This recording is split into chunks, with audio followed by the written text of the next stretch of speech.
So what about the equality in the UK? Because as we know, there is inequality in the UK, but you and Mum always used to say to us about applying for jobs as ethnic minorities.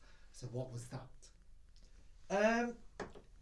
Yeah, unconsciously being a non-white, being a Chinese, a minority in UK society, that like my situations, that I have to be same with my late wife, Young's mum. We always trying to be better than other job applicants or your colleague, so that we will be able to shine, excel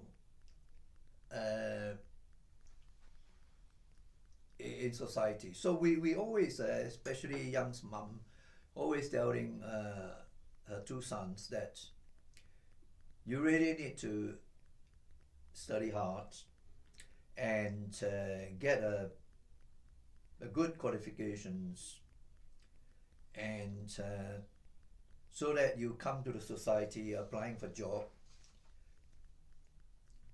you want to be have a better qualifications than other applicants, so that if there is any prejudice against you, they will be finding it very difficult to turn you down, because your qualification is so far much better than other people. So Young's mom always say, if you can get a degree, try to get a higher degree, not just passing with a degree. Then when you apply for job, you actually got a general degree, that's all. But if you got higher degree, the employers or the prospective employer might find it very challenging not accepting you. They can't find any ground to not accepting you. That's how Young's mom and me, we bring them up in that mentality, and they they accepted our guidance, so that now we feel that our desire for them to achieve in the UK society has sort of accomplished, and I'm sure Young's mum will be very proud, and basically I am proud as well that we as a family, we actually doing quite well, put it this way. But how do you be better if all the others are also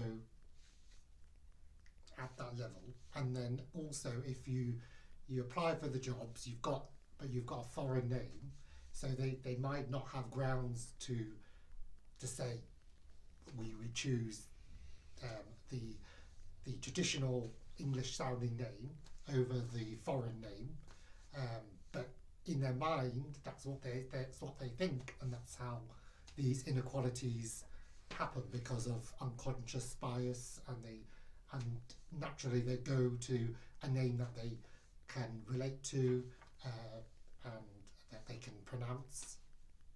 Yes, that is always consciously, unconsciously in our head, that when you apply for anything, from the name they straight away they know you are non-white. Some of them will straight away know that you're Chinese from the name, if they're educated enough.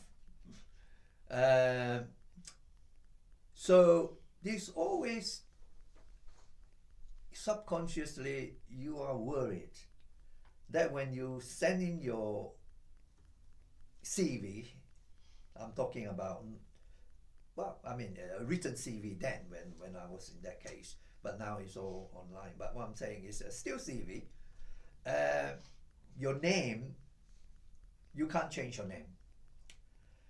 So, yes, like for qualification, then can be very scary in this society. That if you want to go to that uni or you really want to get into that company or that job, you know, that kind of environment, to be considered normal, you always subconsciously that you've never been actually shortlisted. From your name straight away, you won't be shortlisted. That I'm sure still happening. So not easy for the authority to change. It's in all walks of life, in everywhere you can say it. I've seen it all. Maybe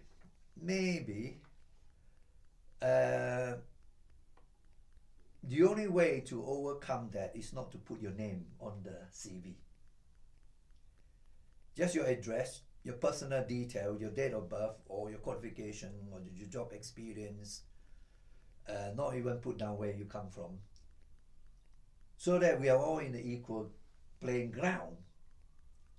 That the employer, the prospective employer, or the selective authority, or university, or anywhere, they will never know who is this person.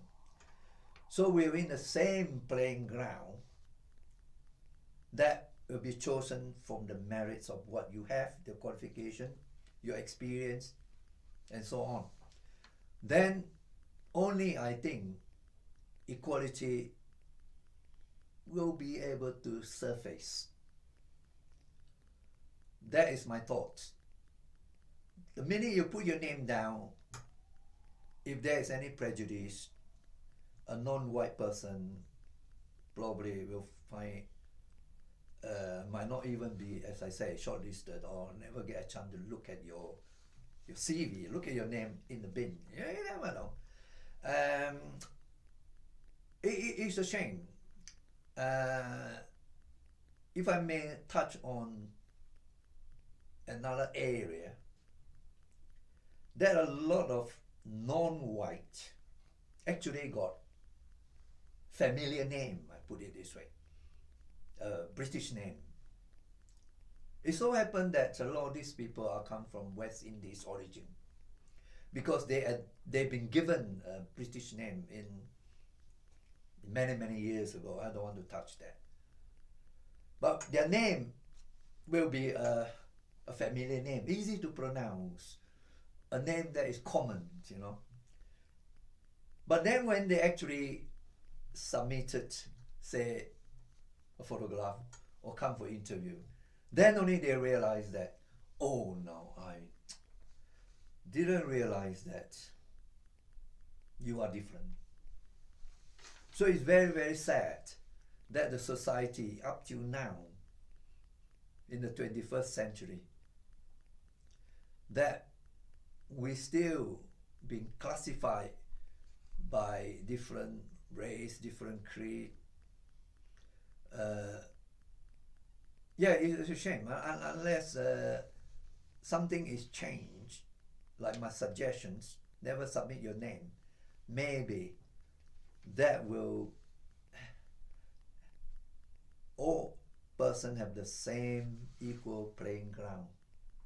That's how I feel. Mm-hmm. A lot of companies are doing that now, so you can the blind application process. But obviously, when it comes to the interview, even if like for the phone interview, you can we don't sound foreign. But then when it comes to the face-to-face interview or being getting the job, that's when that problem still arises. Anyway, but you all so for this bit, a disclaimer when my dad says, when I say Chun in a minute, I'm talking about my brother Chun Sian Tan. So in Malaysian culture or Chinese culture, the siblings usually have the same first name. So because he's older, he uses that name as well. But some people call me by my middle name instead. So you always wanted me and Chun to become lawyers or doctors. So what is it about those professions that Asian parents want their children to pursue? It probably,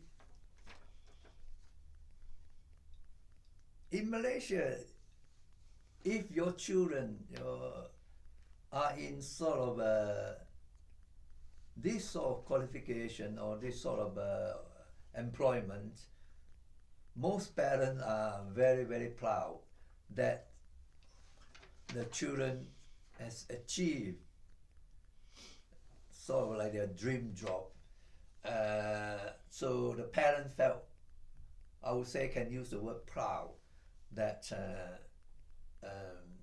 especially when you talk to friends or even you don't talk to friends, somebody else might say, do you know so and so's son or daughter is a doctor, you know?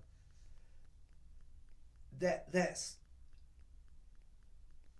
feeling good factor is there. And of course, if somebody talks to you, what's your son doing? And you say, oh, he's a dentist, he's this, he's that. You know, you find it much easier to say it than to say, oh, my son work in the shop, you know. Oh, my son is a bus driver. You tend to tone down your voice and you might not have eye contact with the person. That kind of, I would say, in-depth in our culture, I can say that looking at it, probably it's not the right approach. As long as you know your children conducting everything in a sincere and a professional way, you know, in a society, that you know we should be happy. We those type of stereotype of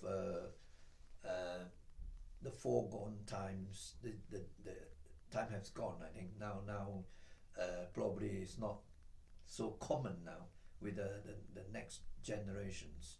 So, but as I say early on, yeah, the Chinese unfortunately tends like to compare, you know, with other family, with other relations, with your neighbor, you know, on all kind of things. That is one of the quite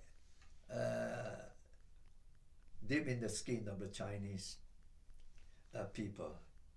So hopefully, as time evolve,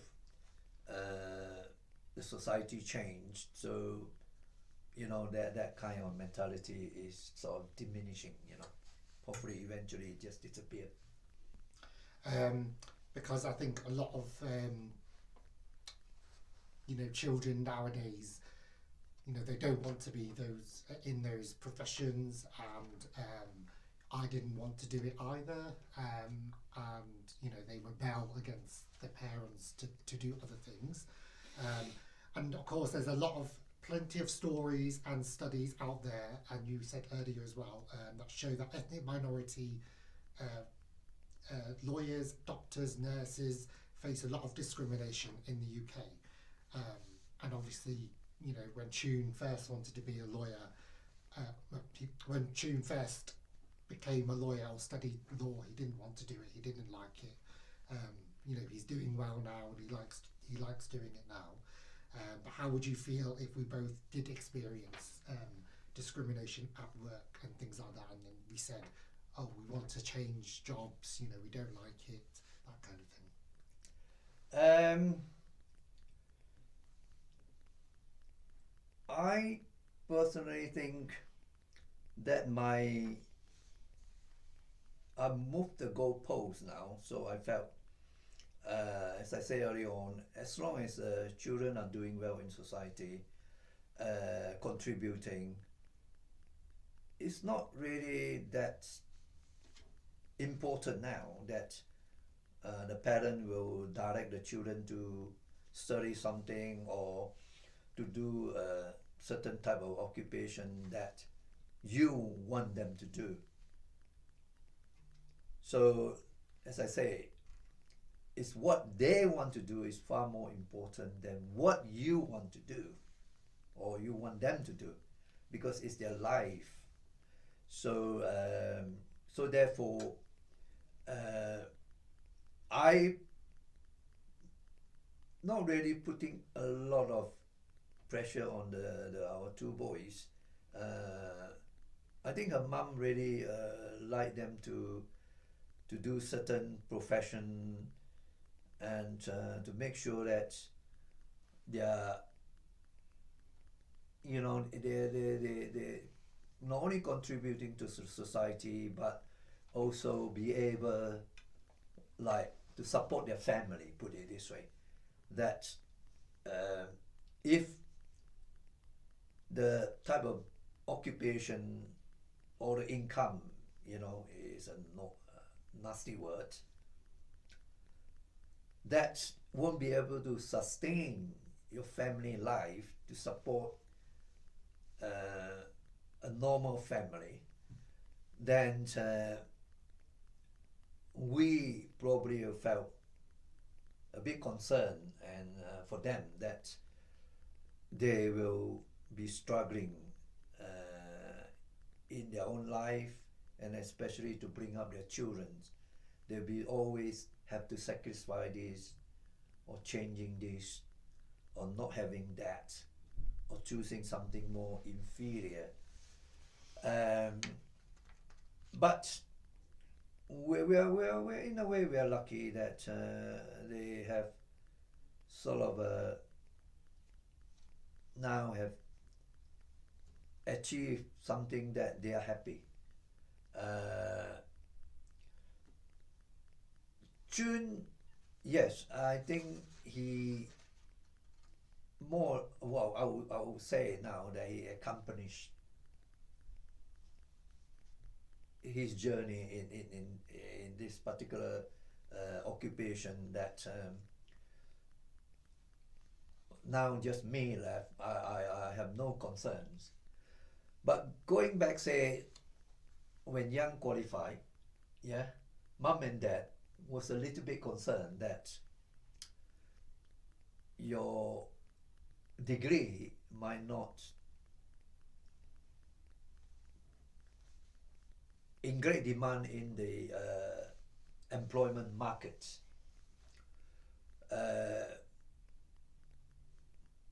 Young's mom and me just talk about it, but we're not actually putting a lot of pressure on Young. We felt hopefully he'll work his way through and then come out the other side of the tunnel, contributing to the society. And I'm sure Young's mom are very happy that I'm comfortable that you know that both of them are contributing to the society. Yeah, we are. And final question. So, racism against East and Southeast Asian people has increased a lot recently, and a lot of the younger generation are standing up and speaking out against the prejudices. Now, normally, some older people might tell their children to keep their heads down and not engage with it and keep quiet, and that's how they get through and, you know, don't suffer any further racism and things like that in society, which is why a lot of the racism against Asian people or East Asian people is not so talked about compared to the Black and South Asian community. But now obviously it's starting to change. we are starting to talk more about it, fight back against it. So what are your thoughts on that and how we're doing that? I think we're moving in the right direction. Yeah, I fully support that. And because we are in such a minority in the numbers, you know, I mean, so our voice are not always heard from the root upwards, local area. A lot of issue like that I felt been swept under the carpet because it's not worth us spending money trying to solve this. Just a few people. That sort of a mentality probably still exists from the, you know, like the council level upwards probably. So coming to the government level probably is going to take a long journey to reach the top. So fortunately or unfortunately or traditionally, we are very tolerant people. And also on the other side of the coin, we are always been sort of been suppressed by the majority group. That if I speak for myself, that I'm Chinese. My father came from China, settled down in Malaysia, or Malaya then. We are born in Malaysia, which was part of the British Commonwealth. The ruling party is the dominant Malay people. So we always been suppressed, prejudiced, couldn't get what we want, or finding it very, very difficult, many challenges trying to get what we want. So speaking as for myself, I been through that up to about 20 years old, so I know. So I'm quite, I would say, thick-skinned. That if I've been sort of bully or what, I probably can tolerate to a certain extent. But that was probably, I would say, at the beginning of my life in UK. But when I get through life, I have my own children and grown up, I'm more mature, I've seen things, and I work my way up. So therefore, I felt that, as Yang say, that we really need to start speaking out, challenge the authority, be reasonable, not in a physical way.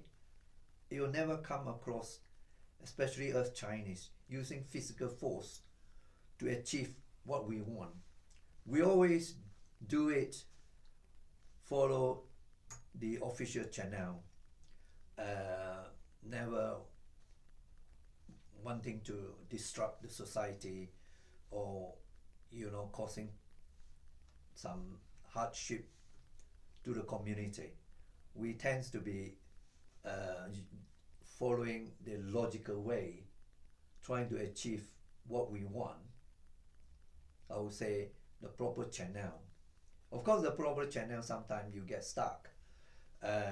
So therefore, maybe we, being such a small group, I know the group might be growing bigger, might have to, in my view, maybe have to amalgamate or group with other minority groups to challenge the authority. In that way, our voice probably can be heard deeper, higher, and further.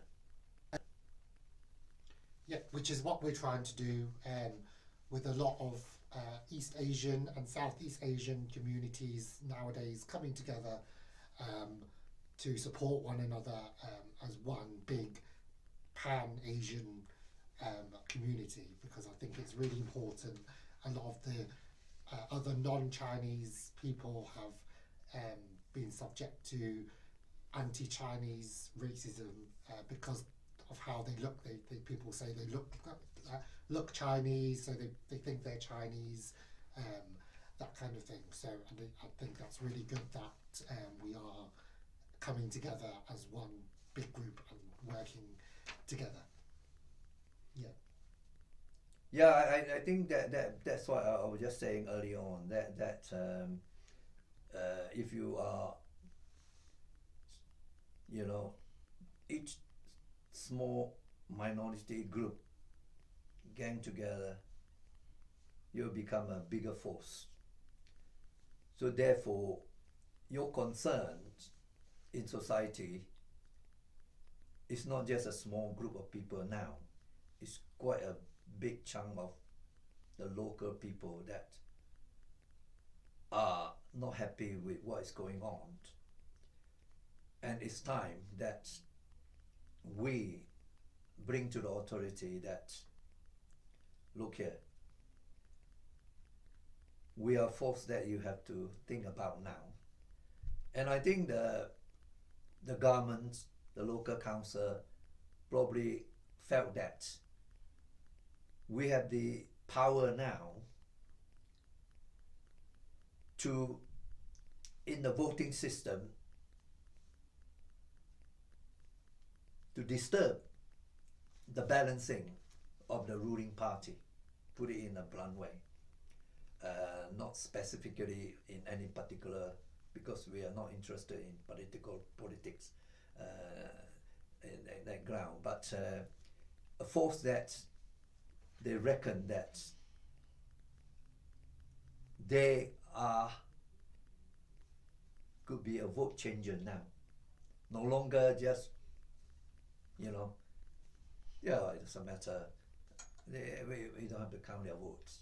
But now if we group together, they have realized that this group of people really need some attention now. That if we really want to achieve whatever we plan to achieve, we really need to consider them seriously. No longer in the past, just sweep them in the carpet. Their vote doesn't count. Their vote is not going to change anything.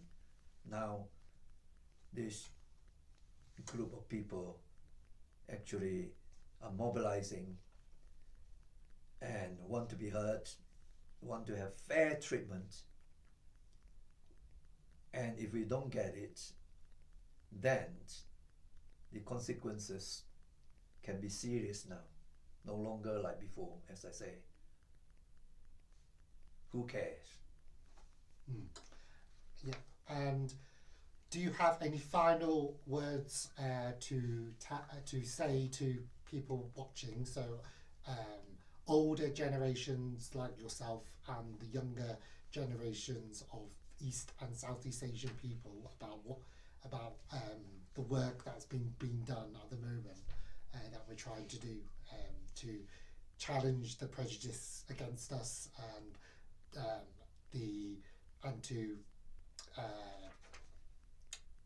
to be heard more as well. Yeah, definitely. As I say, if you have a closed lip, you're not opening your mouth, thing won't change. It will carry on the same norm. So I felt that the new generation, who are basically the majority, are in the workforce.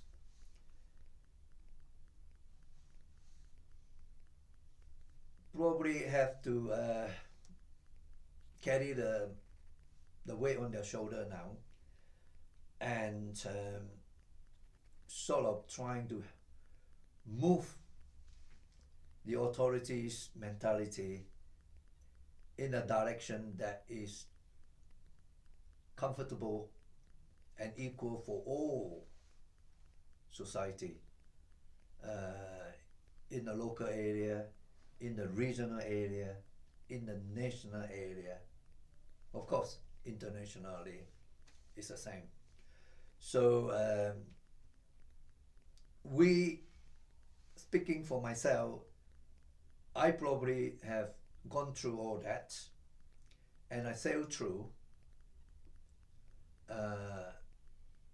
Mentally, probably some scar, but physically, I would say no, not really. I probably felt I has achieved a status that I'm comfortable. Of course, that is my own measurement. So I got no regret that I left Malaysia to come here and have roots here and so on, and families and so on. So I would encourage anybody that they felt that if they've been suppressed, discriminated, bullied, or just you are not us, whatever phrase you want to use, not